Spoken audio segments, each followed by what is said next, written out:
Hi, Dr. Davis. This is Carl. I wanted to give you a brief 10-minute segment on where I am within my research. I I'm close to having something, worthwhile to send you. Prior to now, I didn't have much that I thought was much different than what I turned in at the end of last semester in the research design class. But things are going along pretty well. But okay, so this past Tuesday, we had to present a presentation on our methods section for the research practicum, and I wanted to share it with you what I shared with the class, and ask you some questions that they asked me, and I wanted to make sure we were on the same page as how to approach them. But first, I guess a brief understanding of the problem that I'm trying to address is due. So as you can see right here, um, we're looking at 374 years of higher education, and this being a critical time to reevaluate higher education. As you can see, from Harvard College of 1636 and being built off of the Cambridge model, we're a long way from there to now in 2010, where institutions like Temple University here. But one thing to note is that throughout history, colleges have changed. They have varied. Along the way, it's all been efforts to increase access. Um, if you think about it in like 1850s, some of the literature shows that 1850s, 1% of the population had a college degree at that time. And those people who were educated at that time were the gentleman scholar, white male demographic or populace or what have you. In 1862, the Land Grant Act, remember, were extended access to more, and you had those land grant institutions, and all those in that state could go. Like Ohio State was a land grant institution, or Penn State, and those in that state that it was like increasing access to those for agriculture reasons in some cases, but it increased access. Then you have like the GI Bill after World War II, where and then the population of a lot, normal schools and teachers and gender actually becoming more women are educated at that time. So throughout history, you had many different acts, and the Brown versus the Board of Education, which was a K through 12 kind of thing here in America, actually led to the Disabilities Act, and the year of it slips my mind, which actually had helped us increase access to those with disabilities in higher education or education in general. And as you can see, even up into 2003, where funding so that more of all socioeconomic statuses could be let in the doors of higher education. But we've let more people in higher education or in the higher education walls and arena, but what have we done to really make sure that the access that them being let into, they were actually having equal access to all things within the higher education realm? And so my interest is in access and equity, of course, in higher education, as you can tell, but specifically, I wanted to look at an area of the higher educational institution that was a critical area, an area that all students or all people who actually are attending and getting their education have to go through, and that's the college classroom. The college classroom is the most critical area of higher educational institution, but also the most unexamined as of late. I mean, there's literature in the UK, and they're talking about teaching and more, and there's a growing talk about it here. But I want us to examine this in college teaching, and how are we teaching. There are many different issues: access to learning, how information is being presented. But I just want to look at this issue of the higher education classroom from a critical lens, because I think that we need to understand what is going on in the college classroom a little bit more and shed light on some of the ways we're evaluating teaching, and I mean even later evaluating learning, etc. So it brings me to my study, social justice in the college classroom.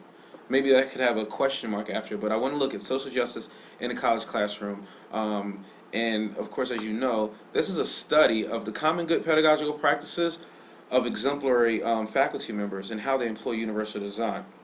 Now, again, the reason that I'm using the common good pedagogical practices of exemplary college faculty members is because these faculty members are in like specifically a research one institution like Temple, which is the site of study. they are awarded this award for their teaching.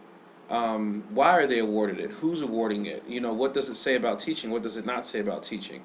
What are the good practices? Because I believe there, you know, or there are practices. What are these good practices of these folks who are award winning?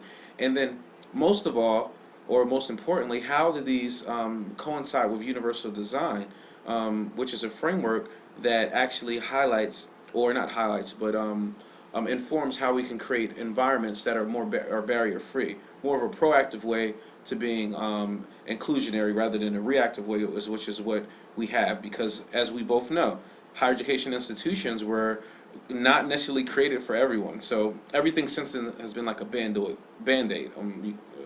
writing center or multicultural services, etc. These are all band-aids to say, hey, let's make this exclusionary kind of, well, this institution that was built for the gentleman scholar or a certain demographic, let's try to invite more people, and if it's the structure's not accommodating, we'll create an office for it.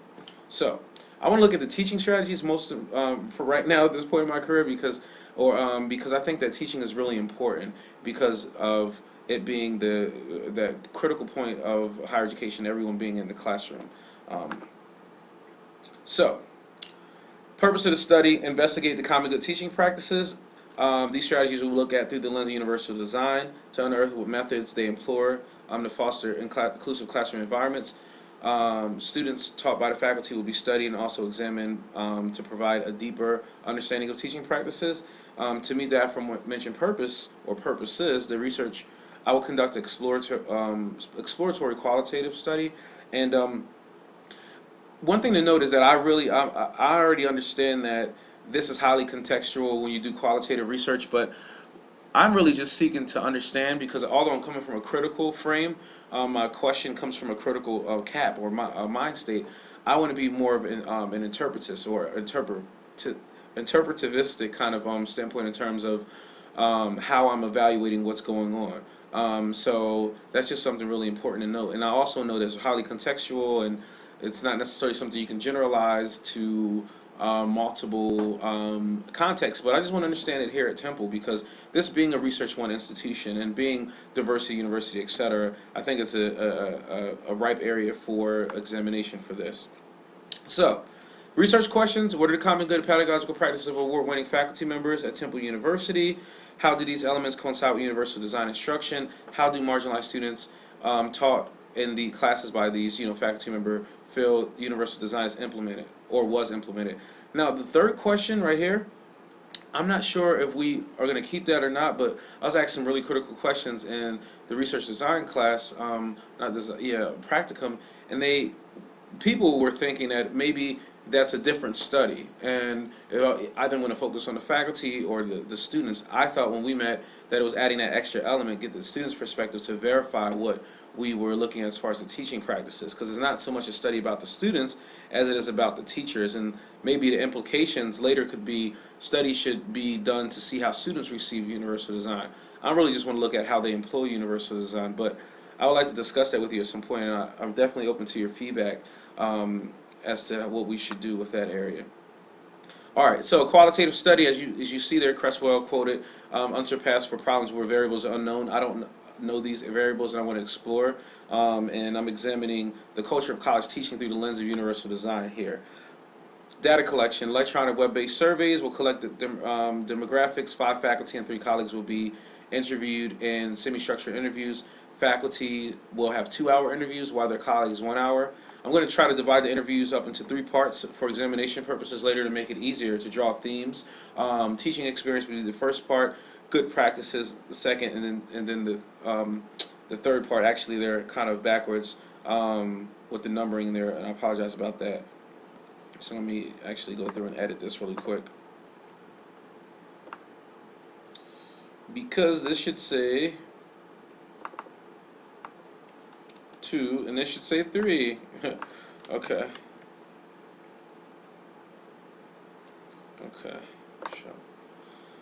So, and then as you can see right here, for the students for focus groups, I only have I'm thinking 10 students per focus group, but I haven't really well hashed it out how I would approach the student part of it, and I definitely would like to meet with you to talk about that.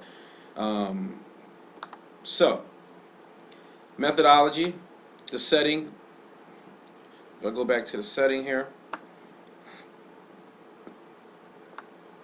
the setting is Temple University, and the data sources are interviews, content analysis, syllabi observations, focus groups, etc.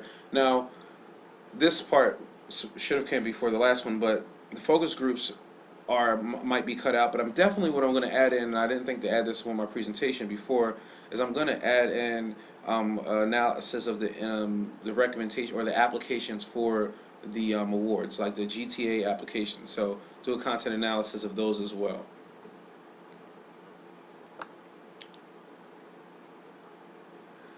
Audio recording, audio recorded interviews will be transcribed using Dragon dictation. Thematic categories will be drawn and then examined using the a UD-informed rubric. Data will be examined in a cyclical fashion by examining previous documents, revising emerging factors accordingly. So you might think, when is Carl planning on doing this? So between now and spring, in the spring, I'm going to be getting cleared by the IRB to do research here at Temple. But then I plan on identifying my subjects or units of analysis, the faculty member during the summertime, and observing their classes and interviewing them in the fall, having this all done before Thanksgiving of 2011, and then over Thanksgiving, Christmas break, analyzing my data and writing it up, and then hopefully defending in spring of 2012. So, Dr. Davis, thank you for listening to me. This is about 12 minutes, so I'm very open and willing and eager to hear your feedback. So thanks a lot.